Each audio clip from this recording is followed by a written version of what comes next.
ak juróom-ñaar ci weeru août ci atum 2021 mbokk téléspectateurs yi sa footi ànd ak ñun ci TV yegg si leen ak jàmm ci seen bloc d'information la totale ab bloc d'information boo xam ne nag mbokk yi li ñuy waxtaanee daa jëm ci mbirub climat ndax seetlu ngeen ko nawetu Sénégal dafa mel ne léegi ngir mu correct xaw naa jaaxal ñu bëri li ci climat bi tamit su tayee mu tàng su subaa mu sedd kenn xamatul période tàngaar ak période seddaay érosion côtière bi xam ne jël na ay kër yu bëri àdduna bi ñu koy seetlu itam inondation yu metti dal ci yenn gox yi li ci ay laq ñu koy seetlu ci dëkk yu bëri tàngoor gi nekk ci ay bërëb yoo xam ne dafa mel ne mënuñu woon xalaat ne bés dina fa yegg loolu yëpp nag lu ko waral la ñu war a waxtaanee tey ci seen plateau bloc d'information mi xam ne dañu am mbégte dalal fii madame Aïssatou Diouf nekk responsable politique international ak plaidoyer ca ONG Enda Énergie ñu nuyu la dalal ak jàmm madame Diouf. maa ngi di fay di leen remercier ci invitation bi tey. alors madame Diouf constat bi ñëpp gis nañ ko àdduna bi dafa mel ne ni ko ñëpp ti waxee climat bi daa déréglé wu comme horloge boo xam ne dañu réglé woon heure bi mu déréglé wu kenn xamatul lu war a am nu mu war a amee ak lan moo tax mi am lan moo mën a expliquer lii ñuy gis fi mu toll nii inondation yu dul jeexi ci àdduna bi yëpp laq yi xam ne kenn xamatul nu mu demee tàngoor bi climat bi lan moo waral dérèglement bi. waaw ñi nga xam ne seen xam-xam dafa màcc ci mbirum changement climatique ñoom li ñuy wax mooy gaz à effet de serre maanaam gaz yu bon yooyu nga xam ne moom la ñuy jëfandikoo ci transport bi ci industrie bi muy jóge ci pétrole bi ni ñu koy utiliser ci àddina bi wërngal këpp moo bëri ba nga xam ne fu mu nekk nii mu gën a dérégler suñu climat. bu ñuy wax xëy na tey dañoo gis effet yi mu gën a bëri mais changement climatique du lu bees ndax experts yi données yi ñuy utiliser ñu ngi ko commencé jàngat ëpp na fanweeri at li ñu wax nag mooy fu mu nekk nii dafa gën a gaaw dafa gën a metti jafe-jafe yi nga xam ne communauté yi ñu ngi koy jànkonteel mu jóge ci changement climatique bi secteur yëpp la laal comme ni ñu ko junjee sànq bu ñu gisee géej gi mu ngi gën a avancé tàngaay bi ñu ngi koy gën a gis ci suñu réew yi te yemul rek fii ci Afrique wala ci dëkk bu mel ni Sénégal ren gis nañ ne fu mel ni Canada température yéeg na ba egg 49 degrés egg États-Unis Turquie semaine passée gis nañ inondation yu métti yu fa am ñu dem Tunisie Algérie ñi nga xam ne ñooñu gën a jege bokk ci Afrique gis nañ également feu de forêt yi àll forêt bi di lakk loolu yëpp mbirum changement climatique la léegi nag experts yi li ñu wax mooy il faut que ñu jëf mënatuñu nekk rek di wax jëf moo jot bu dul loolu at yi di ñëw li ñuy jànkonteel moo gën a nax a metti que li ñu gis fu mu nekk nii. fi mu toll nii parce que yàgg nañu ci avertir mais bañ doon wax changement climatique chute glace yi lañ daan gën a bàyyi xel ci wax ne non chute glace am na fii chute glace am na fële Antarctique bi moo ngi gën di lekku mais ci diggante ñetti at yii nii lu ñu gën a bàyyi xel mooy léegi climat bi tàngoor gi muy àndal benn xeetu calcul boo xam ne kenn xalaatu ko ay 48 degrés yu ñu gis ci yenn réew ay 53 degrés ci yeneen dëkk ay àll lëmm yoo xam ne daay bi Turquie ni nga ko waxee gis nañ ko fa gis nañ ko Grèce gis nañ ko Algérie gox yu bëri mu mel na lu fa dajaloo est-ce que loolu mooy signe yu bees yi léegi nekkatul loo xam ne dafay attaquer glace bi rek léegi dëkkuwaay yi ak bërëb yu nekk yu ñu doon yaakaar ne mosu ko laal mën na ko laal léegi. changement climatique bàyyiwul benn secteur. donc fu mu nekk nii li ñu war a njëkk a jàpp mooy phénomène global la. maanaam gaz yi nga xam ne ñu ngi koy émettre fële ci États-Unis wala ñu koy émettre ci Europe day am impact si ñun dëkkuwaay ñu am. yaa ngi tudd léegi fonte des glaces. fonte des glaces yooyu noonu. moo waxal ñun fi ñu nekk fii ci Sénégal ak yeneen réew yi nga xam ne dañu am ay géej ñu gis ne géej gi mu ngi yokku maanaam bu glace bi di jeex donc tàngaay bi moo tax muy jeex géej gi day gën a tàng di gën a élevé wu di gën a avancé maanaam dëkkuwaay yi donc day avancé lekk dëkkuwaay yi ak yooyu xëy na bu njëkk ba doon nañ ko gis mais metal woon comme ni mu taree léegi nii mais fu ñu dem bu ñu jëlee réew mu mel ni Sénégal gis nañ ne bu nawet bi jotee léegi li ñu mën a ràññee mooy taw yi day gën a yéex a ñëw gën a yéex a dem yenn saa yi dañuy wax ne nawet bi commencé na ba béykat yi sax commencé di béy mu jékki-jékki ñu toog lu yàgg duñu gis leen ndox duñu gisati taw ba ñu commencé di jaaxle tàngaay bi ñu gis ci Sénégal timit experts yu nekk ci Sénégal rawatina ci ministère de l'environnement am na document bu bees bi nga xam ne mooy document de référence ci mbirum changement climatique ñu tuddee ko contribution déterminée au niveau national ci document boobu noonu experts yi lu ñu jàngat mooy température yi dafa yokk ci at yi ñu weesu loolu lu am la ci Sénégal remarqué nañ ko ba pare donc loolu conséquence su changement climatique la bu ñu gis ba pare ñu wax ñu tamit ne sécheresse bi ñu koy gën di gis ñu ne géej gi avancé na ba pare suuf yi nga xam ne béykat yi ñu ko doon béy dafa commencé di wàññeeku te loolu yëpp experts yi nee nañu changement climatique moom moo ko waral te gis nañ ne ñun suñu réew yi maanaam réewu Afrique ak réew yu mel ni Sénégal dañu war a jël changement climatique def ci fulla ak fayda ci réponse yi ñu ciy indi parce que malheureusement ñun suñu réew yi amuñu doole trop amuñu yenn technologie yi nga xam ne dañu permettre ñu xeex efficacement contre changement climatique boobu te buñ ko deful léegi buñ ko jëlul bu baax fexe ba politique yi ñuy def planification yi ñuy def ci collectivité territoriale bi au niveau national ñu fexe ba nga xam ne dinañu intégrer changement climatique mën na yàq suñu développement wala espérance bi ñu am pour dem ci émergence yépp mën nañ ko bañ a am parce que mën nañu investir tey ci lu bari ci secteur agriculture taw bi ñëw bañ a ñëw yàq bi ñu yàqoon gis nañu ci côte bi nga xam ne hôtel yi dafa am solo foofu noonu tourisme bi dafa am solo buñ gisee Petite Côte buñ demee Casamance xam nañu tourisme bi lu fa am solo la te touristes yi bu ñu ñëw fii lan moo leen fi indi mooy profité ci plage yi te bu géej gi avancé plage boobu dootuñ ko am lan mooy li ñu mën a seetlu ci changement climatique bi fii ci sunu biir réew su dee ne ñun nekkuñu réew boo xam ne am na industrie bu am doole len moo tax ba lii ci gaz à effet de serre yi nekk loo xam ne moo ngi lay sonal nan la ñu mën a seetloo lii ci changement climatique bi ci biir réew mi ci yan pàcc lañ ko war a mën a xool nan la ñu war a mën a def ba moytu loolee yëpp ba Sénégal mën ci génne boppam ak tamit Afrique loolu yëpp mooy li ñu war a waxtaanee si ñaareelu pàcc seen bloc d'information la totale bi xam ne tey maa ngi leen di fàttali ñooy am mbégte dalal madame Aïssatou Diouf nekk kii yore lépp lu jëm ci mbiru politique internationale ak plaidoyer ci Enda Énergie.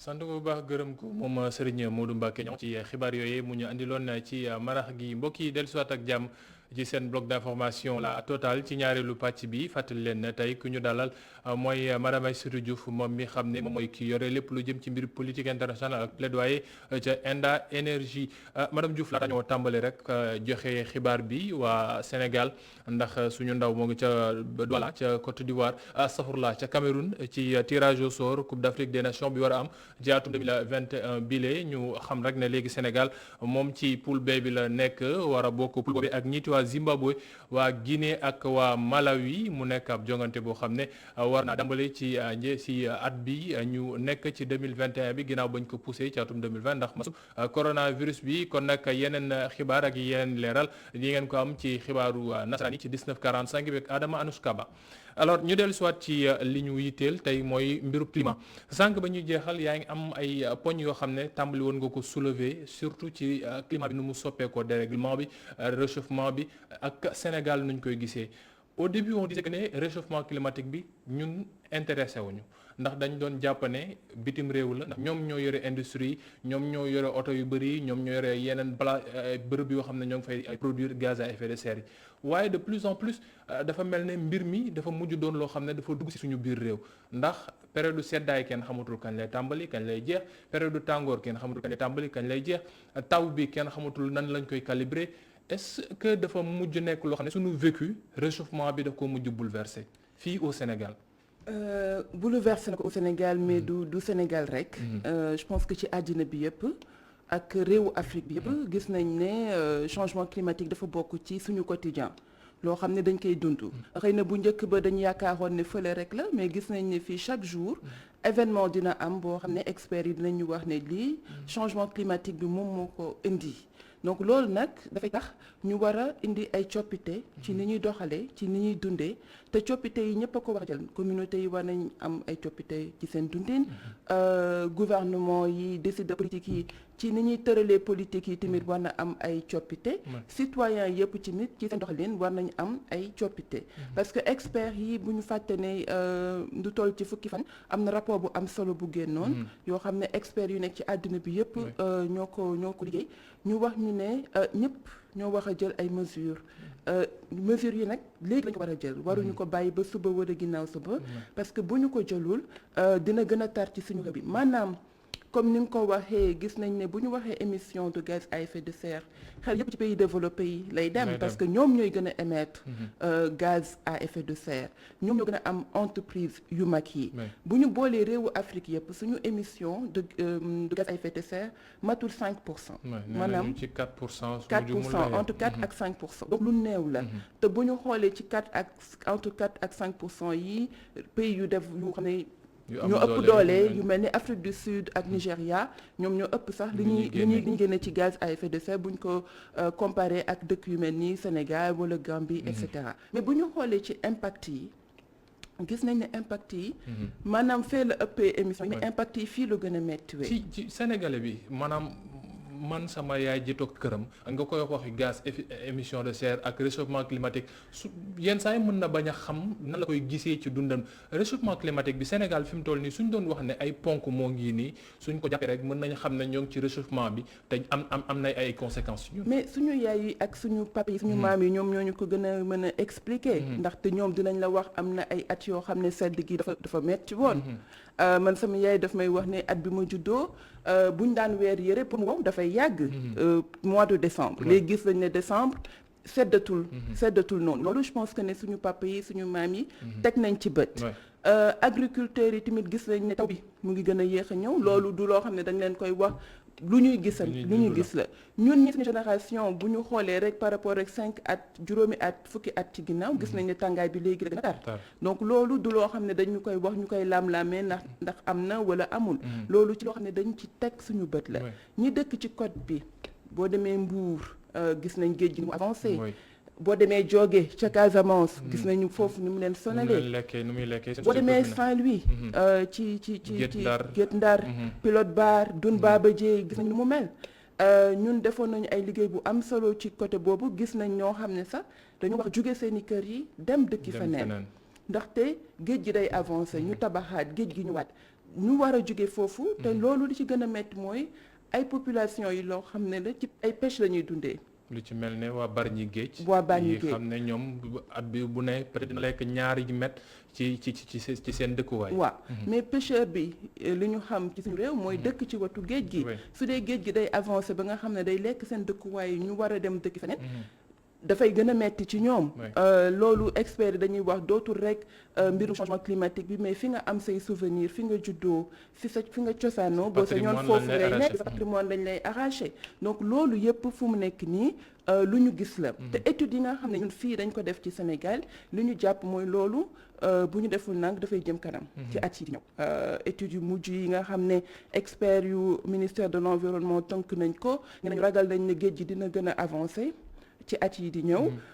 gis nañ ne tamit sécheresse yi mën na gën a yokku taw bi tamit mën na gën a yéex mais loolu yëpp au niveau international ñiy xalaat nee nañu bu ñu jëlee mesure du loo xam ne dañ ne c'est irréversible bu ñuy jël nañu li def nañ li war maanaam investir ci énergie renouvelable yi solaire bi ñun suñu réew Afrique yi ci énergie verte yi loolu ay solution yi la yoo xam ne mën nañ ci xalaat ba pare mën ko jëfee nga gis nañ ne énergie yooyu noonu mu ngi nekk ay énergie yoo xam ne mu ngi gën di yomb njëg gi mu ngi gën di wàññeeku bu ñu gisee ne bu ñu ko installé suñu dëkk yi dinañu xeex gaz yu bon yooyu ñuy wax mën nañ créer emploi pour jeunes yi parce que mën nañ leen former ci métier wu énergie renouvelable yooyu noonu donc lu am solo la donc foofu la ñu war a jëmale tey jii suñu xeex bu ñu gisee ñun tamit organisation de la société civile ñu ngi xeex xaaruñu rek gouvernement bi ñu ngi def lu ñu mën pour indi ay solutions également pour mën a xeex mbirum changement climatique ci mbirum changement bi ndax li nga wax léegi li la experts yi wax maanaam suñu deful ndànk ça va aller de mal en pire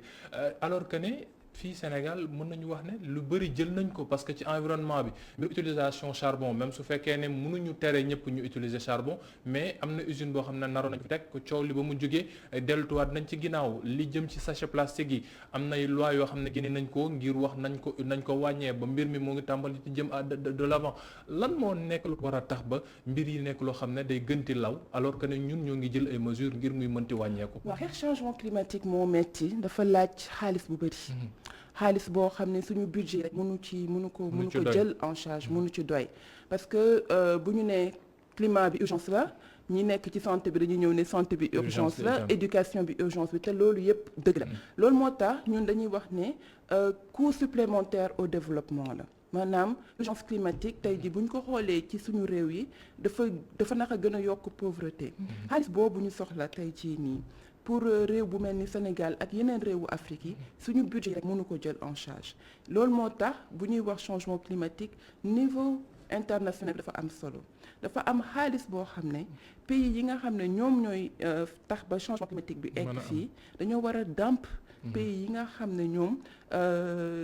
posé wuñu changement climatique bi. mooy les gros pollueurs mën a génnee seen koppar jox ñu. te loolu yëpp dañ ko tënk ci conférence yu mag yi am au niveau international. Nations Unies tënk ko dëkk yi toogee waxtaane ko ba wax ne par exemple dañu war a dàmp réew yi nga xam ne ñàkk nañ doole. 100 milliards de dollars téeméeri milliards de dollars at bu nekk pour jàppale leen ñu mën a xeex changement climatique bu ñu xeex changement climatique tamit ñaari pàcc la. maanaam li ñuy wax adaptation ak atténuation. Adaptation mooy changement climatique yi ñu doon lim léegi te ñu gis ko ba pare naka la ñu mën a jàppale nit ñi ñu mën a cohabiter ak changement climatique bi. ak li ñuy wax atténuation mooy naka la ñu mën a prévenir naka la ñu mën a fexe ba nga xam ne entreprise yi ñëw du ñu utiliser gaz yu bon yooyu noonu bu ñuy investir ci secteur énergétique bi tamit ñu mën a investir ci énergie renouvelable maanaam solaire éolien et cetera. Est-ce que du bataille boo xam ne dañ ko perdre d'avance parce que là Sénégal moo ngi xalaat nu muy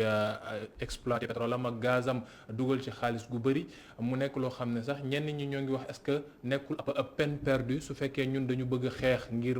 liiti réchauffement climatique bi nuñ koy bàyyee yeneen dëkk yi nekk bitim réew te commencé te gën di dugal seen loxo ci énergie verte ñun ñuy dem ci énergie fossile yi. waaw xam nga loolu tamit dafay indi beneen point mooy.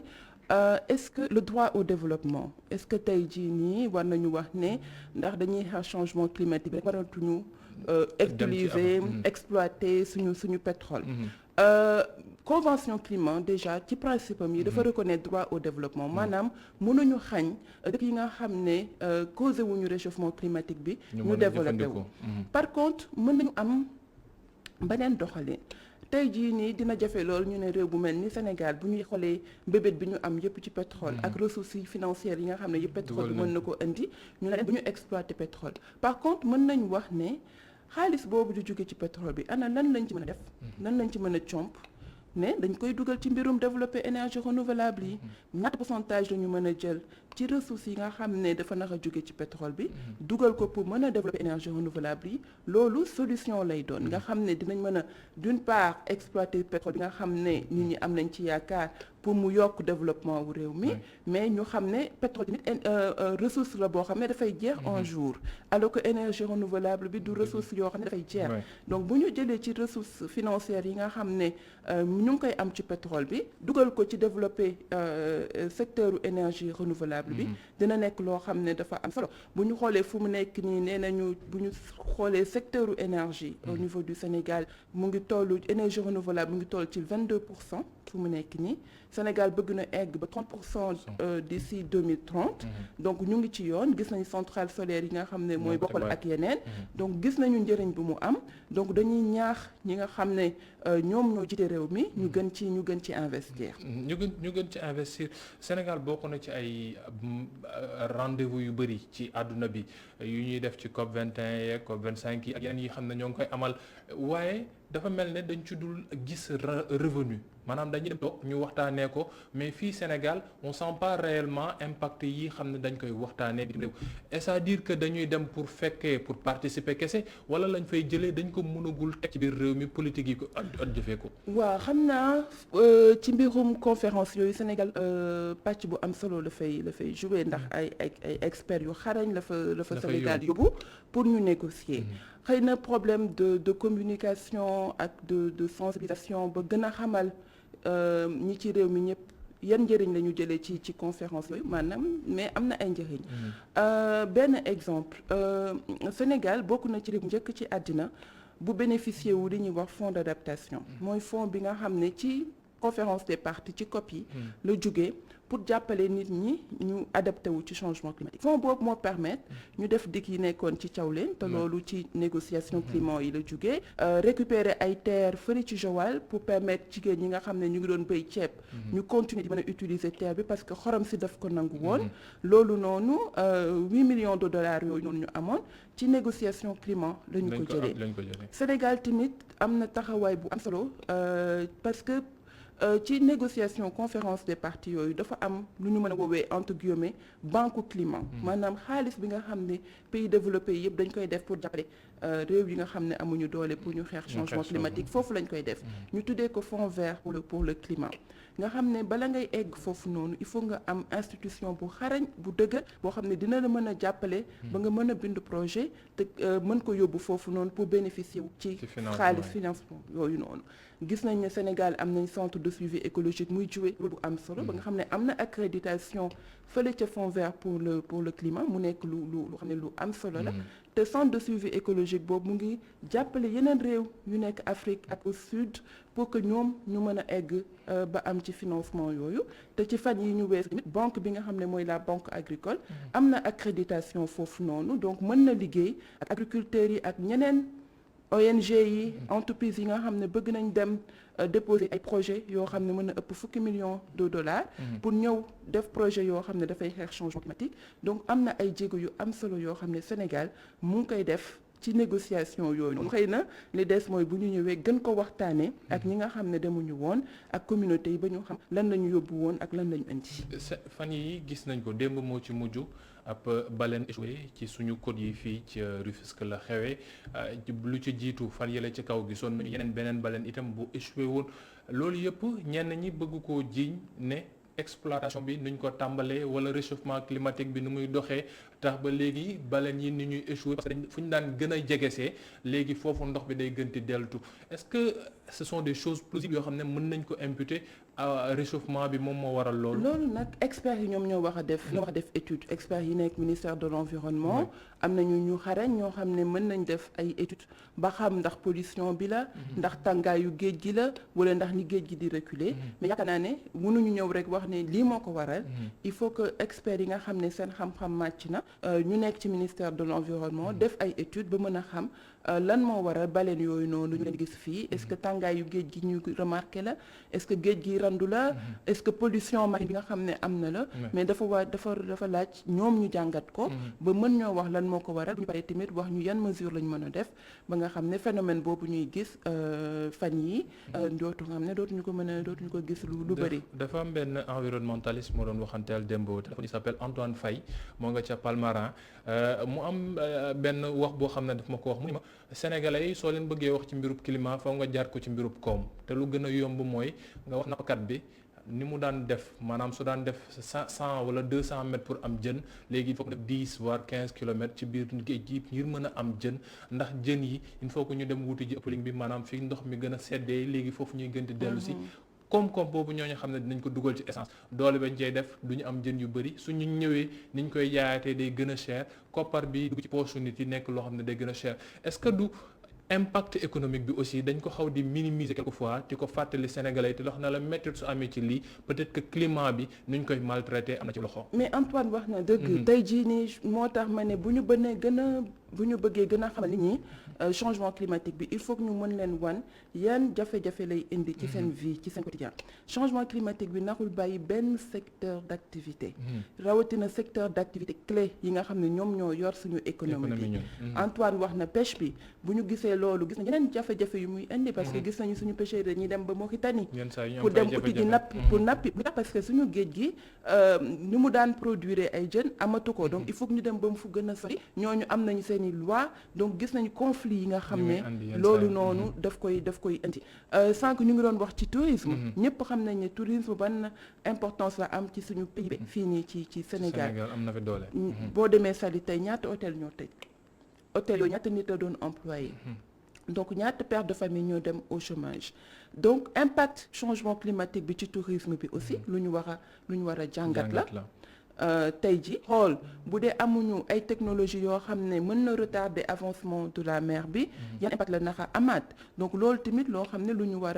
a jàngat la tey ji secteur économique yépp mbay bi gis nañ ko mbay bi gis nañ ko. donc changement climatique du bay benn secteur. projection yu ñu am yépp ci mbirum émergence ci mbirum développement bu ñu jëlul changement climatique bi en compte lépp la nar a faussé duñu naruñu ci atteindre dara parce que experts yi dañuy wax ne lii nar a ñëw mën na gën a yokk ci at yi di ñëw mais su gënee yokk ñun fan lañ jëm suñu économie nga xam ne base économie bi pêche la agriculture ak tourisme bu dee secteur yooyu yëpp gis nañ jafe-jafe yi nga xam ne changement climatique bi mu ngi indi donc il faut que tey jii nii bu ñuy amee politique ci wàllu tourisme ñu mën a xool naka lañ mën a intégrer mbirum changement climatique gis nañ secteur pêche bi am nañu benn stratégie boo xam ne ministère de l'environnement mu ngi ko tëral ñu tuddee ko PNA pêche loolu tamit ñu xool naka lañ ko gën a mën a dëgëralee ba mën a jàppale secteur de la pêche mu mën a cohabiter ak réchauffement climatique bi. fi toll nii li experts yi bëgg mooy ñu jàpp climat bi bañ a yokku ñu téye ko ci 1.5 fii ak 2030 est-ce que c'est quelque chose de faisable su fekkee lu mën a nekk la itam Sénégal ñun ak Afrique yan ponk la ñu war a mën a jàpp ne lii suñ ko bàyyee lii itam suñ ko bàyyee climat bi mën na nekk loo xam ne dinañ ko jéem a relancer waat mu rétablir waat dans les normes. waaw xam nga 1.5 boobu dafa am fu mu jugee. mu ngi jugee ci accord de Paris. maanaam ca COP 21. réew bi yëpp bu ñu toogee dañ ne suñu objectif mooy limiter réchauffement climatique bi 1,5 jàpp 2 degrés waaye bu mu gën a yéeg que 2 degrés. loolu d'ici fin du siècle. léegi ñoom experts dañ jàppoon ne même bu ñu naree egg 1 degré maanaam bu dee état defuñu li leen war. xëy na ay 2040 yooyu lañ ko nax a egg mais ci rapport bi génn il y a 10 jours dañu ne bu ñu deful nag 2030 dañu egg 1,5 degré. léegi lan lañ war a def ba nga xam ne du ñu egg 1,5 boobu. pour ñu bëri dinañ egg 1,5 boobu noonu ñu bëri ils sont assez pessimistes ci wax ji. ils sont assez pessimistes ci wax bi ñu bëri dinañ egg 1,5 boobu ñenn ñi sax jàpp nañ ne dinañ dépasser 2 degrés yi d'ici fin du siècle mooy tey naka la ñu mën a soppee suñu vision du développement.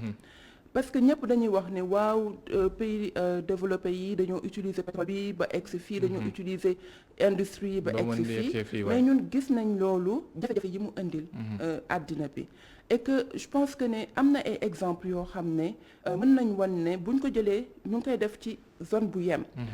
mais buñ ko mettre à l'échelle dina won gouvernement bi impact bi mu mën a am aussi bien au niveau communautaire aussi bien au niveau économique je donne juste benn exemple bu ndaw ñun Enda Énergie am nañ benn projet bu mag boo xam ne ñu ngi koy doxal ci nord du Sénégal ak Mauritanie mu tudd Progrès lait énergie ak chaîne de valeur lait ñu ngi mettre en place des plateformes yoo xam ne solaire moo koy marché yoo xam ne mën na accueillir plus de 2000 litres de lait par jour loolu dafay permettre ñi nga xam ne ci période de forte production dañ doon tuur seen meew duñ ko tuur parce que am nañ aujourd'hui infrastructure moderne buy dox ak énergie renouvelable bu leen permettre ñu mën a garder seen meew ensuite énergie solaire boobu nekk ci plateforme bi mu ngi éclairer mosquée bi mu ngi éclairer poste de santé bi mu ngi éclairer école bi ça veut dire que mu ngi nekk jouer un levier du développement naka la ñu mën a wanee ne léegi énergie nekkatu rek électricité mais énergie levier du développement la mooy li nga xam ne mooy jàppale yeneen secteurs yi ñu leeral Sénégalais itam nag ñenn saa yi dañuy jàpp ne bio dafa cher non mais mu ngi gën di yomb loolu tamit yenn saa yi il faut que ñu ci communiquer ci wax Sénégalais yi ñu ci war a jàppee énergie renouvelable dafa cher moo tax gouvernement yi bëgg ay centrales à charbon mais gis nañ ne au niveau international prix wu énergie solaire bi mu ngi gën di yomb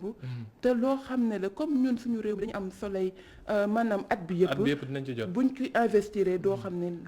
dañ ci ngelaw gi am nañu naaj doo xam ne dañ ciy perte loolu buñ ko jëlee moom la ñuy wax ay bonnes pratiques yoo xam ne war nañ ban impact la mën a am ci mbirum réduction émission de gaz ci mbirum développement économique loolu bonne pratique la léegi dañ ko war a def politique publique gouvernement yi mën nañu jóge exemple yooyu xool naka lañ ko mën a mettre à l'échelle